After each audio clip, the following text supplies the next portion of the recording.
कल्पयन् मुखं किमुस्यासीत् किं बाहु किमुरोपादा उच्येत ब्रह्मणोऽस्य मुखमासीत् बाहुराजन्यः कृतः ऊरु तस्यद्वैश्यः पद्भ्यागुशूद्रो अजायत चन्द्रमा मनसो जात चक्षुः सूर्यो अजायत श्रोत्राद्वायुश्च प्राणस्य मुखादग्निरजायत नाभ्या आसीदन्तरिक्षगुंसिष्णोर्द्योः समवर्तत पद्भ्यां भूमिर्दिशः श्रोत्रा तथा लोकान् अकल्पयन् यत्पुरुषेण विखादेवाजन्यमतन्वत वसन्तो स्यासीदाज ग्रीक्म इद्मः शारदाभिः सप्तास्यासन् परिदयश्री सप्तसमिदः कृतः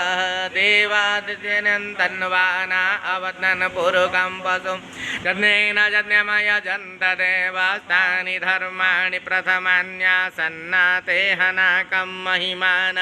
सचन्त यत्र पूर्वे साध्याः सन्ति देवाः अद्भ्यः संवृत पृथिवीरसाज विश्वकर्मणः समवर्तताग्रे तस्य दष्टाभिदधद्रूपमेति तन्मर्त्यस्य देवत्वम्